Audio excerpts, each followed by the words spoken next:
Hello, everyone, and welcome to this week's episode of Skeptically Speaking, the show that asks you to call in and question everything. I'm here with on-air producer Sean Ouimet, who is again training production coordinator Mike Harrison on the soundboards. How's it going?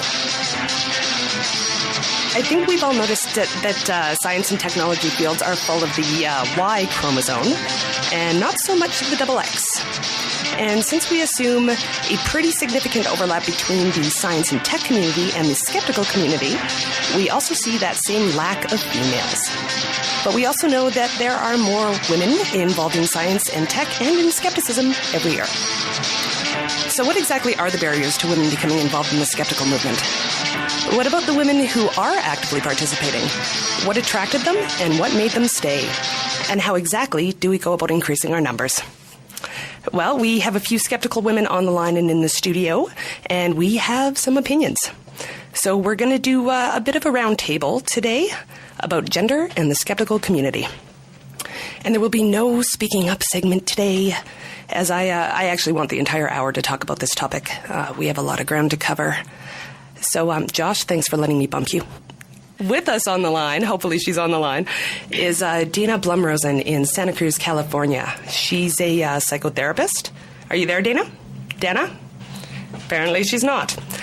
Also, we have Marion Kilgour, mechanical engineer. Hi. And Jill Powell, artist and member of Skepchick, the Skeptical Woman's blog. Hello. So thanks all for being here. I'm sure Dana will be here soon. So last month, all of us attended the Amazing Meeting, which was the world's largest skeptical gathering in Las Vegas, which ruled. Agreed. Yes. And while we were there, some of us started talking about being a woman in the skeptical community. And as it turns out, we had a lot to say. And so, of course, I wanted to do a show about it. So let's start with some Amazing Meeting demographics. Is Jeff on the line? This is Jeff. So, Jeff Wagg is on the line with us, Communications and Outreach Manager of the James Randi Educational Foundation. And thanks so much for being on Skeptically Speaking, Jeff. Oh, well, thanks very much for having me. So, I understand that this was the first year that TAM has actually tracked gender demographics.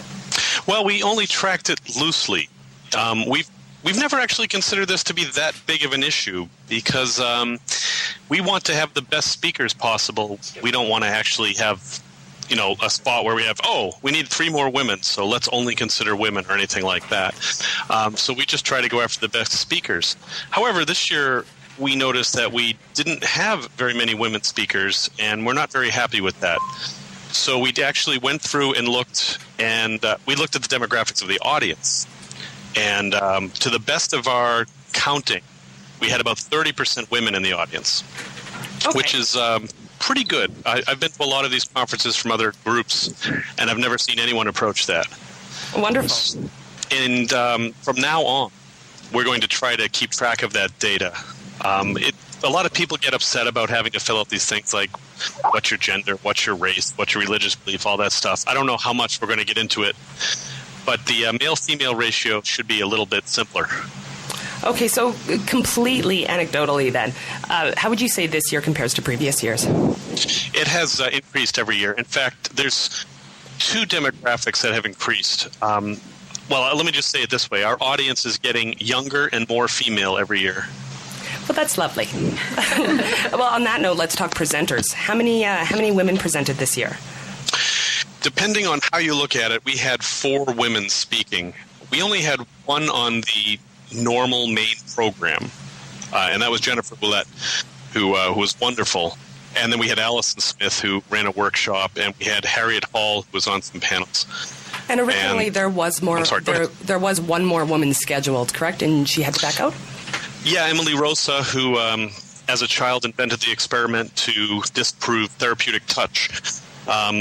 She had to back out because we couldn't arrange the logistics of her coming.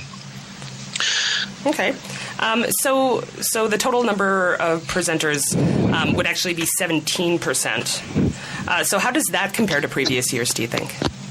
This year, that was low. Last year, it was about the same. In past years, it's been a lot more. In fact, We had Nadine Strawson, who's the head of the ACLU in the United States, as our featured speaker one year. And I know we've had as many as 5 women speakers at once. Okay, great. So it seems like female attendees are increasing, but the presenters are, according to the numbers that you sent me before the show, they're staying about the same, anywhere from 17 to 23%. Yeah, for the last 2 years. And this year was a little different. We had different people organizing the conference. We had different people getting the people speaking, and a lot of the women we've had in years past have been there more than 1 year, and this year we tried to get some new folks. So the other problem is that not everybody we invite comes. We invited a lot more women than accepted. In fact, our acceptance rate of women versus men was very low. So I don't know why. I don't know what that means, but it's an interesting thing, is that it seems like women may be less likely to speak at TAM. And actually, we're going to be talking about that a little bit later as well. I'm just wondering, do you know what percentage, and I didn't ask you this before, but what percentage of JREF members are women?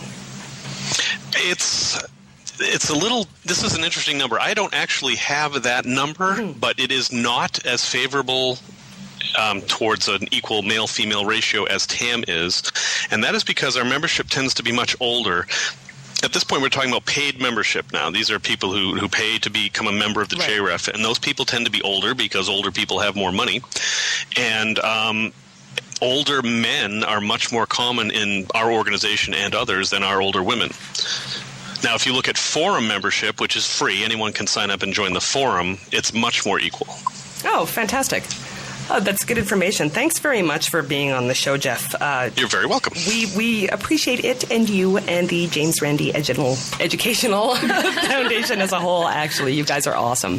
Thank you, and I'd just like to say that today is James Randi's 81st birthday, so happy birthday, Mr. Randi. Absolutely. Happy birthday. Happy birthday. Happy birthday, Randy. All right. Thanks, Jeff. You're welcome. Bye-bye. Bye.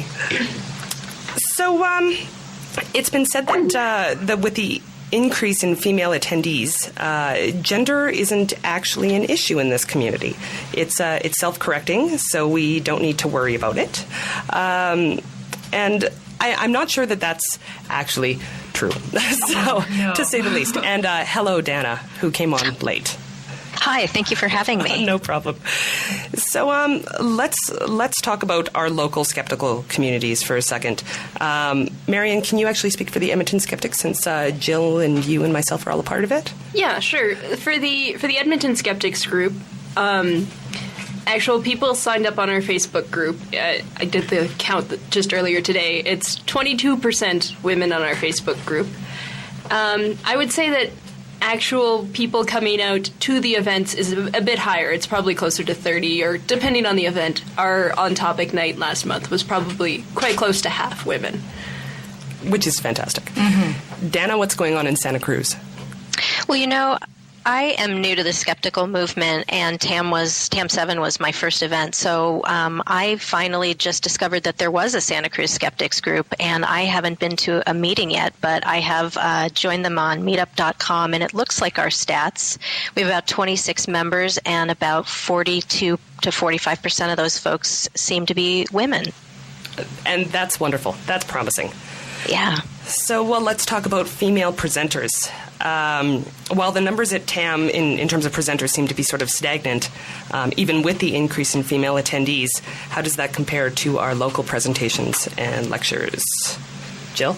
Well, and correct me if I'm wrong, because it could happen, but I only know of one female presenter that has been at any of our Skeptical on Topic nights in the last year, which kind of makes me a little sad. When you Just think about one in the city of Edmonton or the province of Alberta could come out, really? But keep in mind, we have a very small sample size with our on-topic Exactly. nights. It's true. Good point. It's true. But on the other hand, if anyone remembers another female that we're not aware of, do call in. Yes. So, do you think do you think it's an issue, the number of presenters then? Yeah, I think going ahead, we're definitely going to have to work on making sure that we get a balance. Because if we... Well, actually, let's face it, most of the people we have going and organizing our on-topic nights between the three groups that are collaborating on them are guys, just because they're the ones that volunteered. So we may have to put some effort into making sure they talk to women, too, as presenters. Don't be afraid. Cooties. Well, I actually tweeted about this topic. For anyone who's on Twitter, you may follow me. I was actually looking for opinions on gender in the skeptical community, and someone responded with, "How about the bigger question, race and skepticism?" And he followed with, "The gender numbers are closing in with the USA skeptics percentage-wise among whites, but the movement fails with race." So is race a bigger question than gender? What do you think, Dana? I have to disagree a little bit with some of Jeff's assertions that this shouldn't be as important of an issue at TAM, because I think this is absolutely an issue. I think, once again, this is an awkward movement to enter into if you don't see your peers represented. I know how naked I felt at TAM, just not knowing whether or if there were out LGBT folks represented there. So I can only imagine, just looking around, what that would be like, the intimidation factor for someone who's a person of color, considering that the numbers were so low. Definitely. Audience, if you'd like to talk about gender and your own skeptical group, or you have an opinion on women and the wider skeptical community, do call into 780-492-2577, extension 1. You can also email live at skepticallyspeaking.com, or if you're on Twitter, at Skeptical Radio. And we'll be back in one moment.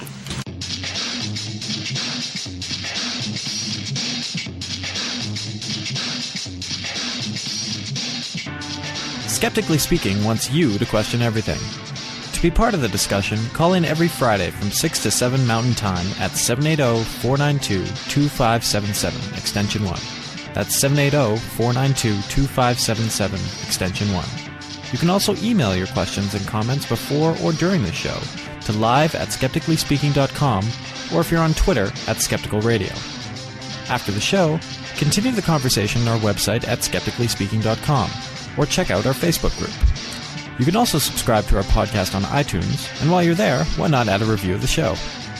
Skeptically Speaking also airs on Citywide LP 99.1 FM in Madison, Wisconsin, Public Reality Radio, WPRR 1680 AM in Grand Rapids, Michigan, Roslyn 101.1 in Roslyn, British Columbia, and on freethoughtradio.com. And now, back to the show. Welcome back to Skeptically Speaking. I'm your host, Desiree Schell. Today we're talking about gender and the skeptical community with Jill, Marion, and Dana, all female members of the skeptical community. So what we're talking about today is how exactly is this community succeeding in attracting women, and where do we need work? Another question is, can women be sexy and smart? Or does the sexy bit cancel out the smart bit, if only in people's minds? And does even talking about these issues publicly negatively affect optimism and excitement within the movement? So actually that last point is something that came across my Twitter feed. Someone tweeted, "A catch-22 for improvement-minded skeptical activists. Discussing the problems of skepticism diminishes optimism, excitement, and support." What do you guys think? Is that actually a danger, Jill? I don't think we should be quiet about this. Nothing will change if we pretend nothing's wrong, or if we sit demurely in the corner. I don't understand how talking about the lack of female involvement in skepticism diminishes optimism, excitement, and support. Shouldn't it be a rallying point? Shouldn't we be excited for that?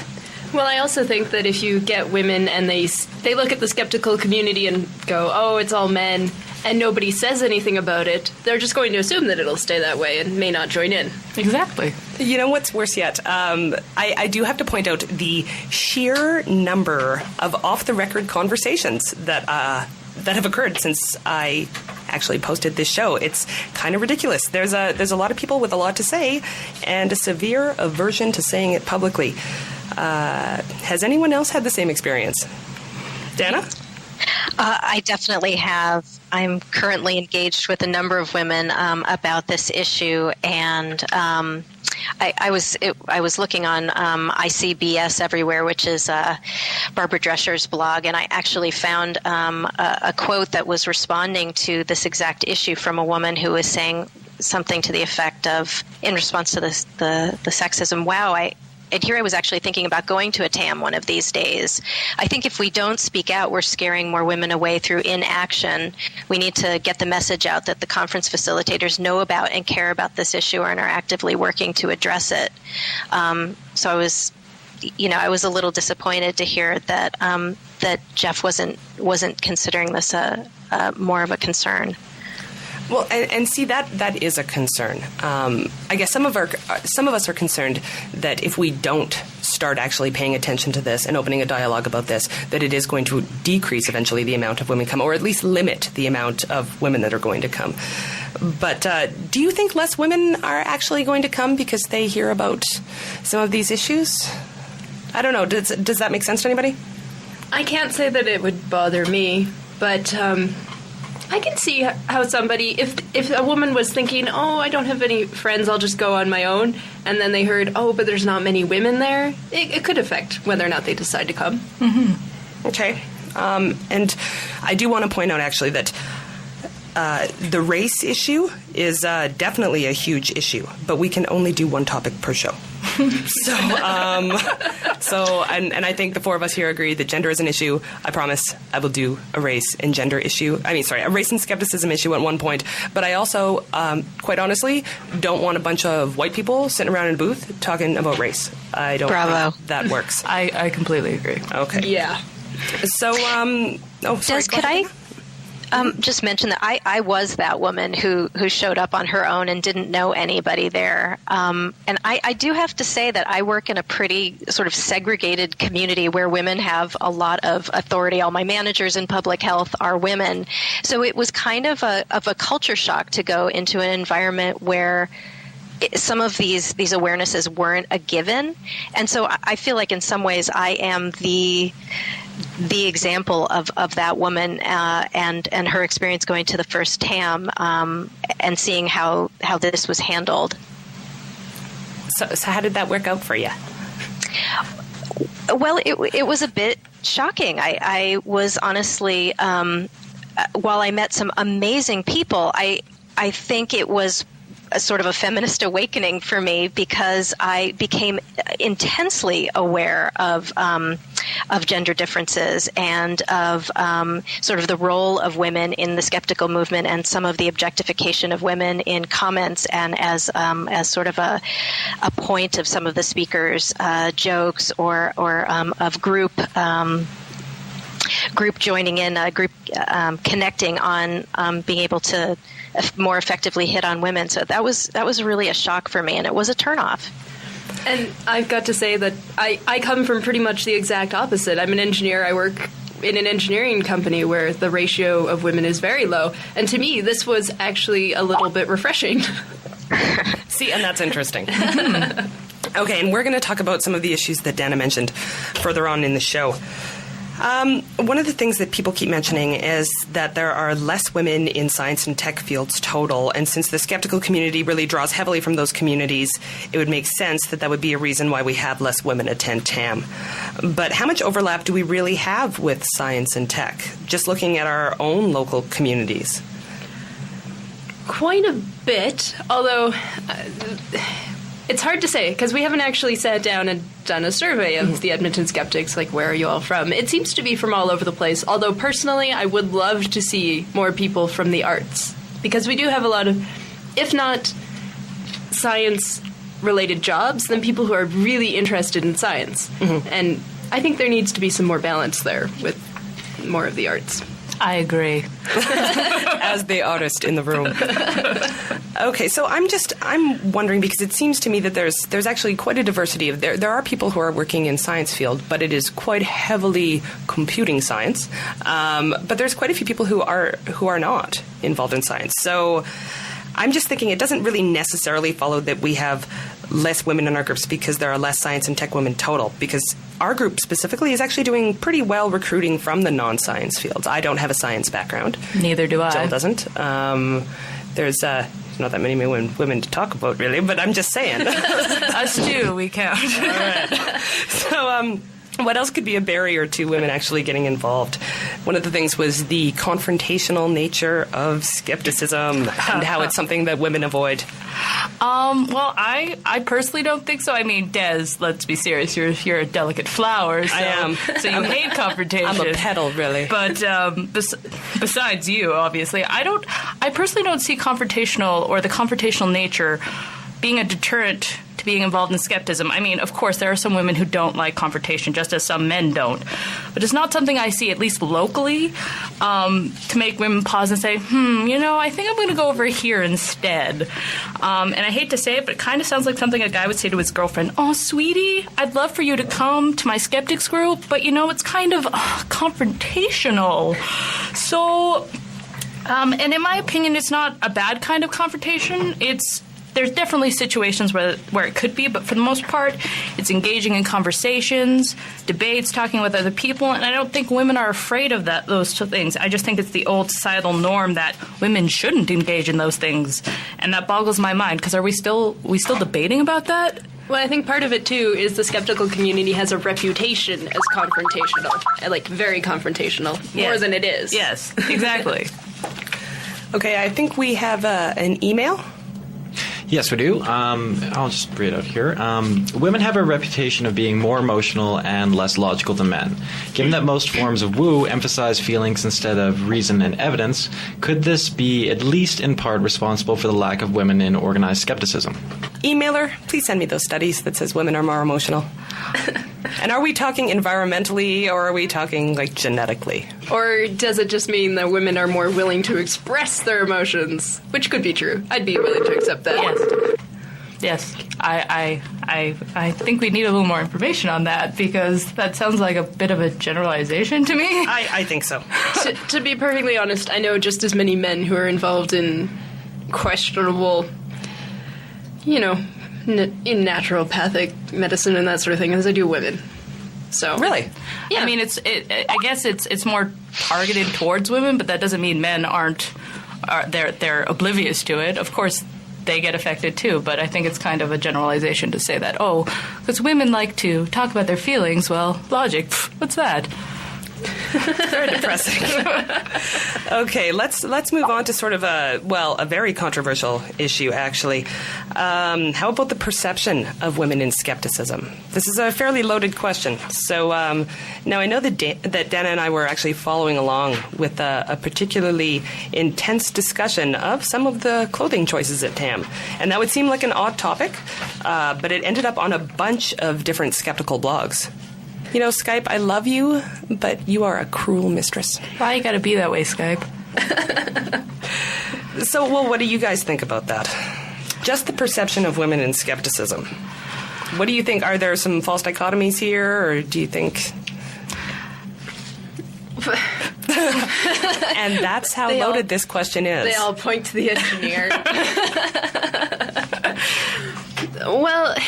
It kind of hurts me when they start talking about clothing choices, because when was the last time you heard that about the guys? Exactly. To be perfectly honest. And, then the question of, is TAM a social event, or is TAM like a networking conference? Because those would indicate different clothing choices. But even then, either way, you wouldn't hear the guys mentioned as much. No. Nobody says, oh my God, look at the sea of khaki in the room. There was a lot of khaki, actually. There was.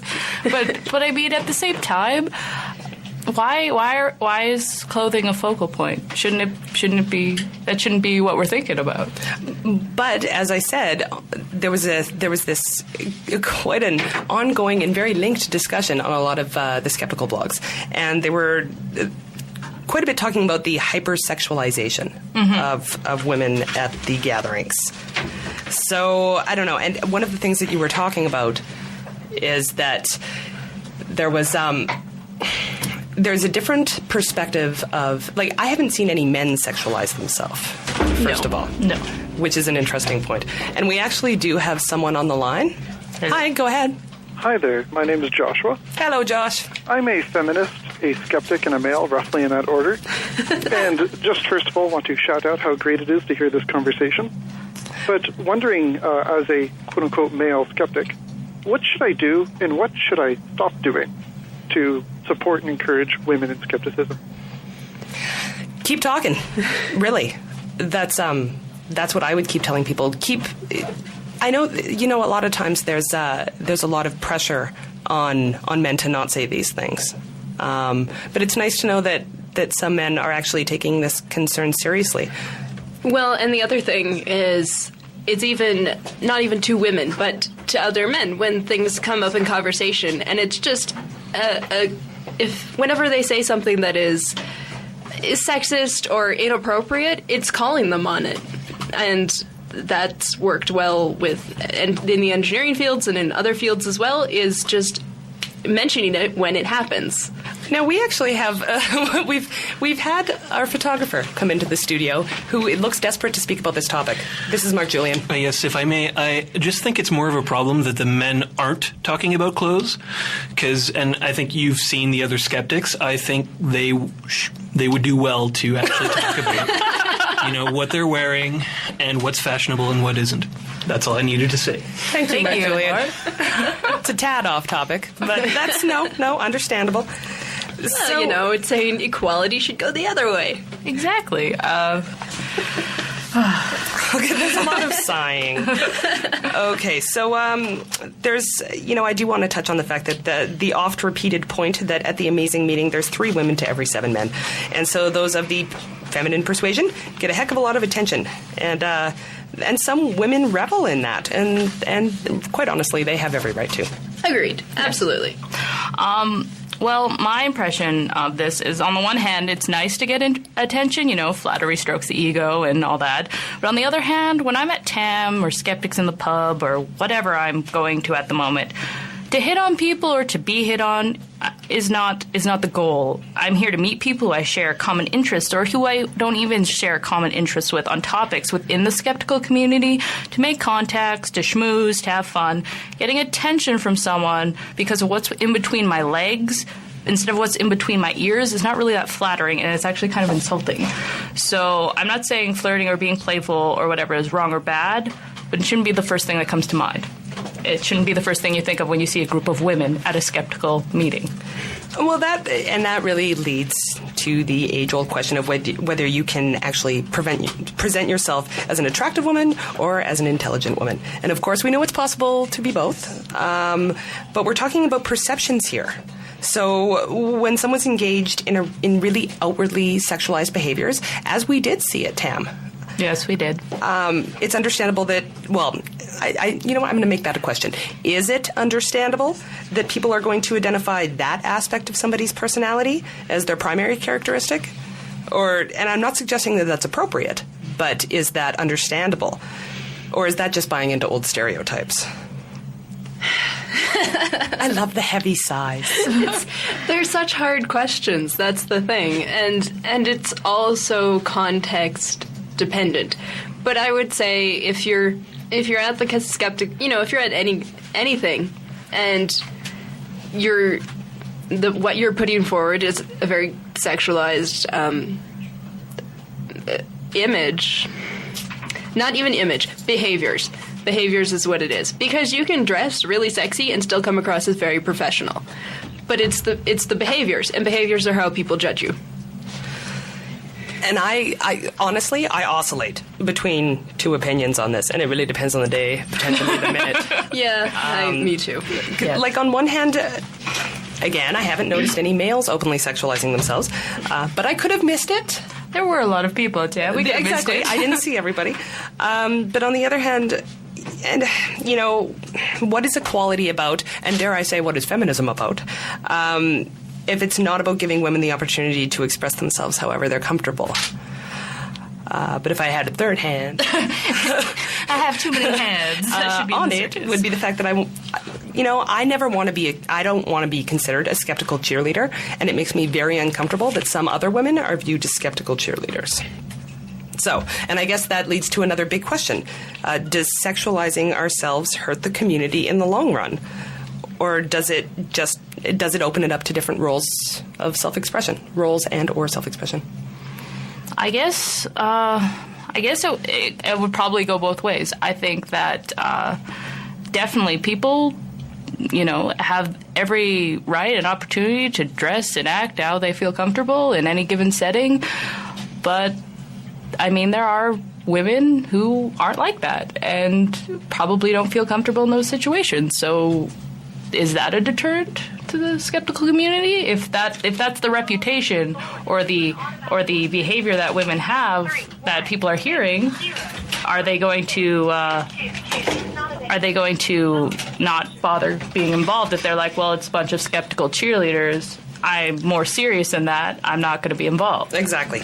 So, audience, if you have an opinion on whether being a sexy skeptic is just good fun and self-expression, or if it reinforces a negative stereotype, or whether this whole thing is giant moot point, do call in to 780-492-2577, extension 1, or email live at skepticallyspeaking.com. And I'm very sorry about all the technical issues on this show. So how do you think this perception of women in skepticism affects other female attendees or potential female attendees, specifically the shy women?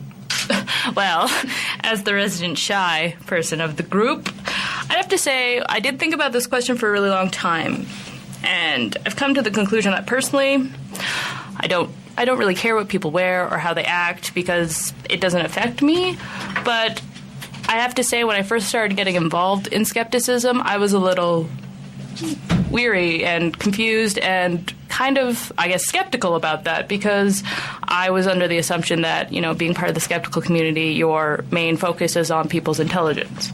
And feeling that, or seeing that people, dress a certain way or act a certain way, especially women, because like you said, men, we never hear about men in tube tops or whatever, so... Thongs. Thongs. And please, anyone who's listening, don't ever let me see you in a thong. Or a tube Anybody. Top.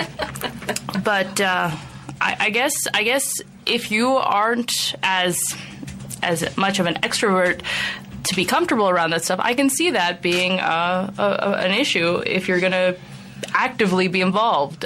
Being online in the skeptical community is one thing because you have your computer in front of you. You don't have to deal with that whole... I mean, of course, there's some sexualization on the internet. It's the internet. There's porn everywhere. But in person, it's a lot more daunting, I guess, to be faced with that, like face-to-face. So it might be easier to do it online than to be in person? Well, see, that's another thing. I wonder if part of this isn't just the fact that we're all getting together in one place with people who have a lot of common interests, for possibly, especially people who live in smaller communities. This is the first time that they've been out and about with a whole bunch of other skeptics, and maybe sometimes they get quite excited, and maybe their behaviors change, right? That's very true. And it is Las Vegas. Yeah. And it is Las Vegas. You get to be crazy in Las Vegas. There's that. And again, we don't want this to become a divisive issue with women. We're a small enough segment that we really can't afford to be divided. So I know this was on the blogs a bunch, and everyone can definitely have their own opinions on it. And I can say I'm definitely very uncomfortable with the hypersexualized nature of a lot of these events. As am I. But I don't want to encourage any women blaming. This is something as a community that we have to work through. And I just really want to keep a dialogue open about this. Well, and I think the important thing is to get a diverse group of women in there. And then new members can find whatever agrees with them somewhere in that community. Exactly. Well, doesn't that sound nice? That sounds wonderful. Let's go ride our unicorns now. Aww. So we're going to go to a break, and we'll be right back.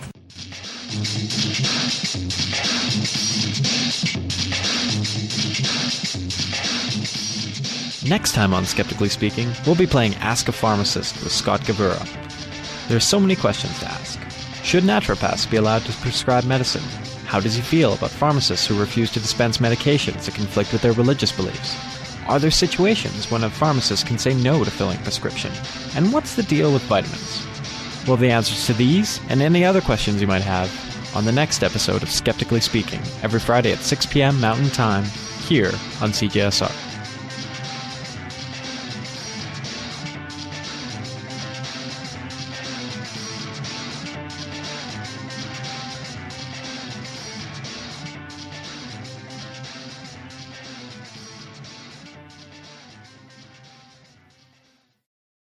Welcome back to Skeptically Speaking. I'm your host, Desiree Schell, and we are talking about gender and skepticism.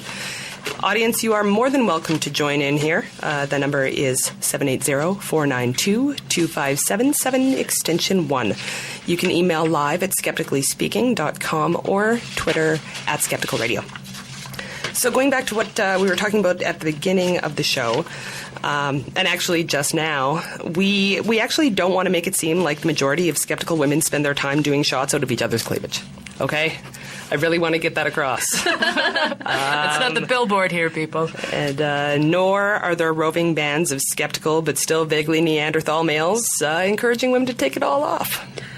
No, definitely not. See those? No? Okay. So, although this needs to be a discussion, this is not TAM bashing. This is not skeptical community bashing. But again, the dialogue needs to be open about this. So, I'd also like to point out that in nerdy communities I am a member of many nerdy communities. we have a lot of this, and yeah, again, needs to be talked about. So why are we successful? What are we successful at in the skeptical community as women? How are we successful at attracting women? Like, we're here, so it hasn't failed. No, definitely not. And Tam was fun. Tam was awesome. Tam was a lot of fun. So, and it's obviously on the right track. But I keep hearing, actually, that Dragon Con is this bastion of female-friendly wonderfulness. And my Google Foo failed. I couldn't find a single post on anybody's blog talking about this, but I've heard this anecdotally tons of times. So we crunched some numbers today, and the presenter numbers are actually interesting.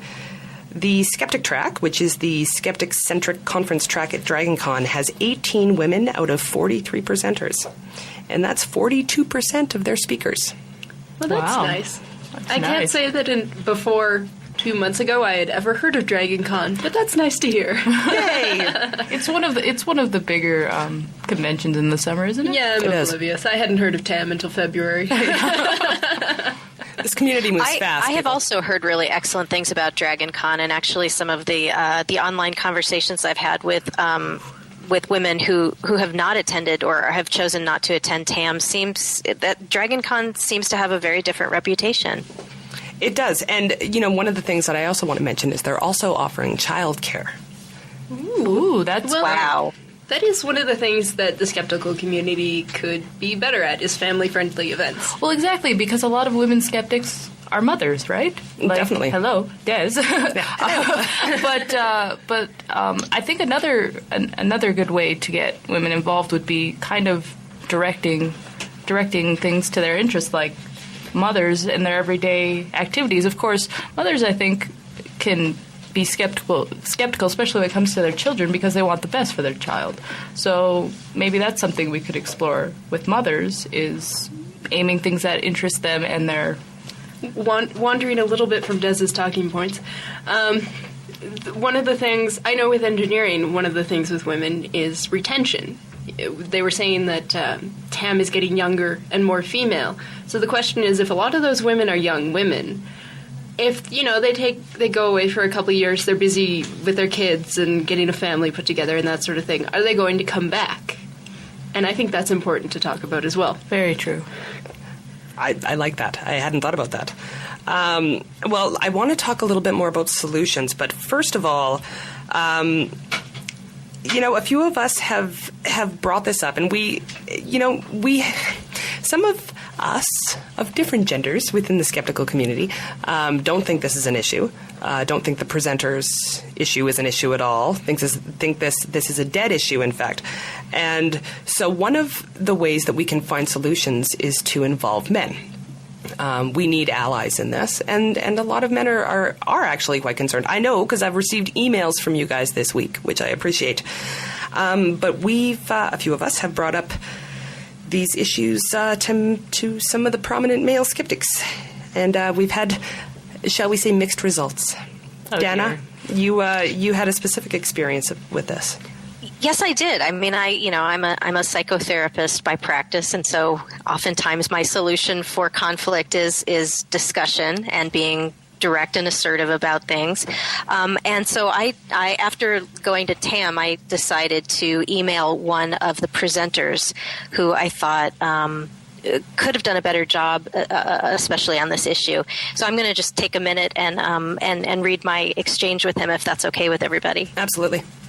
Great. I'm going to call him John because I'm just going to call him John. So what I wrote was, "Hi, John. First, it was a pleasure to attend my first TAM and to have the opportunity to watch and learn from so many of my skeptical, critical thinking heroes in person. Your talk on the cosmonauts was no exception. It was well-researched and was both an educational and entertaining way to watch critical thinking in action. My background is in the humanities, and so I am arriving late at the objective argumentation skills party. I'm also writing to give you feedback about one comment that you made during your TAM presentation. It was small, but it generated a big laugh from the audience. You commented that you swapped out the original photo of Valentina Vladimirovna Tereshkova with another one because, and I'm paraphrasing here, quote, her real photo was so hard to look at. As a woman, part of what made up this year's 30% female TAM minority, I want you to know that the comment was hurtful and suggested disrespectful disregard for the equal humanity and intellect of women scientists and cosmonauts. All too often at this TAM, women were referred to first by their looks and sex appeal and only secondarily by their achievements.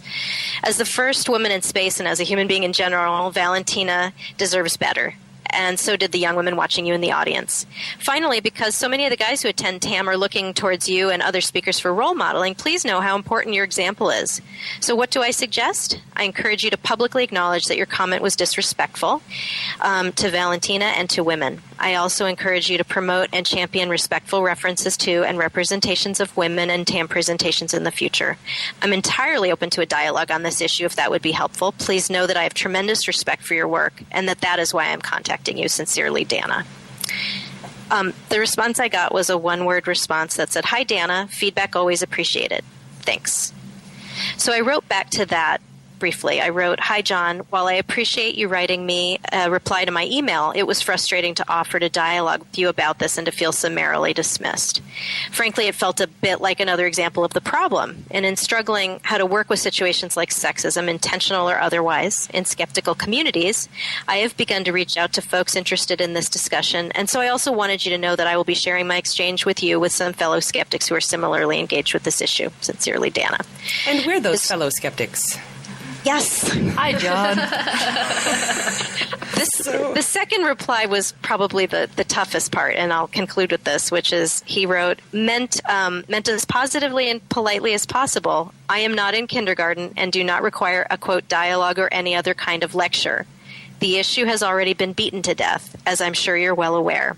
A dismissal would have been a delete and not a polite thanks for your opinion. Well, John, we're going to beat the issue some more. Oh, are we ever? So I would say that it hasn't been beaten to death because I'm new to the skeptical community and I haven't heard about it. Exactly. So, and what I do want to get across is I'm wondering about the best way to talk to the vast majority of guys, because this is not representative of the men in the skeptical community, in my opinion. I myself stepped away from a skeptical group because the spokesperson is also the spokesperson for a men's rights organization that feels that immigrant women's health centers are examples of reverse racism. So don't even get me started about how hideous that is. But again, that is not representative of the community. There are a few of these kind of guys, but to tell you the truth, I don't think these are the people who we should be talking to. How do we talk to those great guys who just maybe don't notice that this is a problem? Well, I think part of it is back what I said earlier, is when you're in a group and somebody says something that's inappropriate, it's calling it out right then and there. Because then there will be some guys who hadn't thought about it, who had it just had never occurred to them that this isn't appropriate, and that's a good place to start. Well, guys, if you have anything to say about this, we're listening. We want to make it clear. We want to help you help us. And this affects you too. So please do call in if you have any ideas at 780-492-2577, extension 1, or email live at skepticallyspeaking.com. So let's go to being solution-oriented. We're already on that track. We obviously need to recruit more female presenters for skeptical events, and we actually have an email. Yep, this is from Kat McLeod. It says, I think that women's sexuality shouldn't be an issue when it comes to their beliefs. Why can't a woman be smart, sexy, and skeptical? I think that instead of questioning what is appropriate for skeptical women to wear to events, shouldn't we be questioning why people can't take a sexy woman seriously? Great show, everyone. Thank you. So what do you guys think about that? More sighing. I think we should be able to take women seriously, even if they are sexy, but a lot of the times the sexiness is the only thing that is focused upon, not the woman and her intelligence. It's what she's wearing. And I mean, I would love, because like you said earlier, Des, we all know that you can be smart and sexy. It doesn't have to be two different things. You can be one and the same. It feels like this ends up being just a distraction from the issue. Like, I want to see guys standing up and clapping or making noise when some of these comments happen at these events. That's the kind of support I want. You know, I'm so glad there are guys who are supportive of women getting to dress however we want to dress. That's important. But I want to hear guys talk about being allies in feminism and civil rights equality at these conferences. And I think that's really the point here, is how do we get men to be allies? Because, you know what, I can talk until I'm blue in the face. It's true. But I need thank you. I need someone to help. Going back to the presenters issue, I actually, I find it interesting, and I'm just wondering if the skeptical organizers of these conferences are running into the same thing. Jeff mentioned earlier that not as many women say yes, and I definitely have the same experience on this show. Men usually say yes to being a guest. And I get the impression that the majority of men just kind of assume that they'll be great, which is great. That helps me. But women have, honestly, like just a myriad of excuses to decline. I've heard, I don't speak in sound bites. I've heard, I don't want to represent my entire profession. I've heard, I'm really, really busy. And that's totally understandable. And not that I don't think they're lies, but I get the impression that when booking female presenters that they just, they feel a lot more pressure than men do.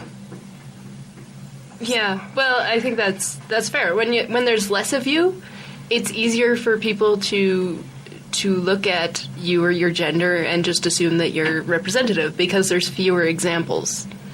So what do we do about that? Do we hold all female panels? Because I've heard from organizers at other conferences that that's not necessarily a good thing because it creates that separation again. Right. I agree. I don't think anyone should be going out specifically looking around saying, we need 4 more women to fill out this panel. We should be talking about it more and just hoping that it happens, or doing sort of unofficial out of TAM events like we did with the Canadian meetup. And that's something that actually Dana and I were talking about earlier. Dana, are you still there? I am still here. Perfect. I worry about the tech issues this show, obviously. And I think what you're talking about is how important. I think I'm actually going to be the voice that says I do think we should be looking for those 4 extra women presenters. Only, of course, they're going to be the 4 amazing women presenters because they're out there. It's a question of making that commitment to find them, and I know we're all in agreement about that. But I really do think that representation is that important, and I also agree, along with the question that's on the table right now, that it's important for groups of us who are like-minded to meet in an environment where feminism and sexism, the question of that, are not a debate. We need to have some kind of like a secret sign to throw at each other so we know, hey, we're here, you know, and it's cool and you're safe and you're not alone. And that's one of the reasons that you created the Women for More Women at TAM 8 Facebook group. That's correct. I came home all fired up and wanted to create some change. And so I went on Facebook and created Women for More Women at TAM 8. And we have 43 women from all over the world who are involved. Unfortunately, and I certainly want to issue a welcome call to people to please participate and have discussions about this. It largely ended up being a three-way discussion between Barbara Drescher and Kylie Sturgis and myself, which was very wonderful. But I think a lot of people struggle to talk about this topic. And this goes, again, to being off the record. You know, I know there's a lot of people listening right now. And if you've noticed, we haven't had one phone call. and that I find interesting. And what, one email, two emails? This is a really, really touchy issue for people. There's women who feel bashed on both sides. There's men who feel that they're being told that they're horrible people. We really need to get to a point where this is going to be acceptable to talk about. And that people aren't immediately on the defense when you bring it up. Exactly. But we also, in addition to that, need a place where we don't have to explain ourselves. The people who already know there's an issue, we need something for that. So maybe holding, I'm going to use the F word, maybe holding a feminist skeptic dinner at the next TAM. Would anybody attend that? I'd go. Honestly, I would. I'm not sure where we'd fit it in, but we could try. We fit in a Canadian meetup this year. I know, but can we do both? There's how about getting more involved on an organizational level? Is the key getting more women involved in the organization of TAM or of Dragon Con or these local skeptical conferences? I don't even know. I don't have any experiences with prominently female organized groups, so I don't know if it would have an effect or not. You know, maybe the idea is, I don't know, if we compare ourselves to other social movements, there's always been moderates and militants. And one of the things that I've found interesting is that in most movements, there's been the militant faction which pushes the moderate faction to create social change. And most of, the organizers or the government or whatever the case may be are very much... people enjoy talking to moderates more than they like talking to militants. So if you have the militants to push the moderates, sometimes it works. So do we need, a feminist league, feminist skeptical league, again with gang sign? And I think we actually have a phone call here. Hi, Hello? This is Scott. Hi, Scott. Now, I want to ask you about if I could get a little more elaboration on what was said about actually mandating more women presenters or stuff like that. But I think you just lost the person who said it. Mandating more female presenters at TAM. I would love that. But I don't know. That's another thing. If we mandate more female presenters, how does that affect the community? Do people feel like they're being forced? Well, I generally am against affirmative action because I think it just masks problems. But it was kind of just said in passing the show. So Scott, I would love to talk to you more about this, but we are out of time for today. I wish you would have called in sooner. Thank you for a male calling in. And this show, obviously, raised way more questions than it answered. So thanks very much to Jill, Dana, and Marion for being here. And thanks. I would say thanks to y'all for calling in, but, one. Thanks, Scott. Thank you, Scott, for calling Thanks, in. Scott. Thanks, Scott. Thanks. And if anyone wants to actually continue this discussion on the blog, that would be wonderful. You can go to skepticallyspeaking.com, and also you can download the episode. We'll have it up by Sunday at noon. You can also find us on iTunes. We'll see you next week on Skeptically Speaking. This is Desiree Schell, host of Skeptically Speaking. The following email from Phil Plate was sent to us while we were live on air. Phil Plate is president of the James Randi Educational Foundation, which is the group responsible for organizing the Amazing Mating. Due to technical issues on this week's show, the email was not read live, but I'd like to include it in the podcast version of this episode. I'll read it verbatim. Hi, listening to the show now. I missed the first part of Jeff Wagg's speaking, unfortunately, so forgive me if I cover things already said. We had initially approached something like 6 or 7 women to speak at TAM 7, out of perhaps twice that many slots available, and many simply couldn't make it for various reasons. In the end, 2 accepted, and 1, Jennifer Ouellette, was able to make it. When I first came to the JREF, women speakers was a specific topic I was concerned with. I was surprised to hear from the JREF staff that there was a large attrition rate between women invited and those who could actually come, but it turns out to have been true. I don't see why this should be gender-based. It may very well be low number statistics. Many men invited cannot come too, of course. I'm still scratching my head over it. All I think we can do is continue to invite as many women speakers as is warranted, and hope more accept in the future. We haven't seriously started looking at speakers yet, but there are several women I'd like to have come. As far as race diversity, yes, that would be wonderful. The skeptic movement at large does seem to be made up of people who look a lot like me. White, beards, etc., etc. We have already had some excellent suggestions for more diversity in speakers next year as well. So basically, this is absolutely something I'm personally aware of and concerned over, and we at the JREF are always looking for ways to improve the situation. Phil. Thanks very much for writing, Phil, and thanks to all of you for listening.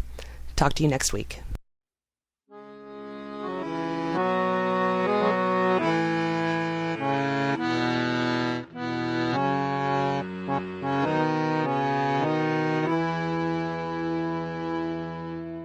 South America does not exist. The moon is painted on the sky. Things sometimes fall up, but you never see. And everything you believe is a lie. Dinosaurs were invented by God as a test. Our bodies don't rot when we die.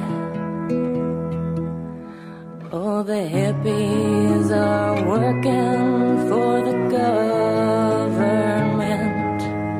and everything you believe is a lie.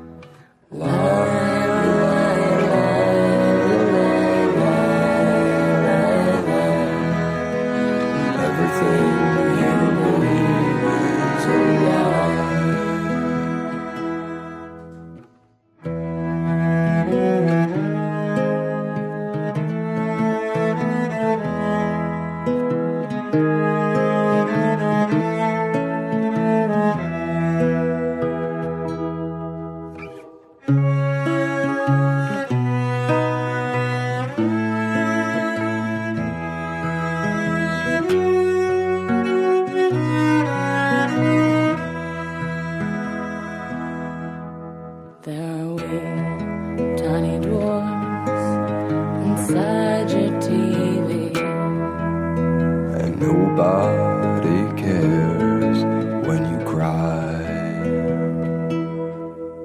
Your mother resents you. She wanted a girl. And everything you believe is a lie.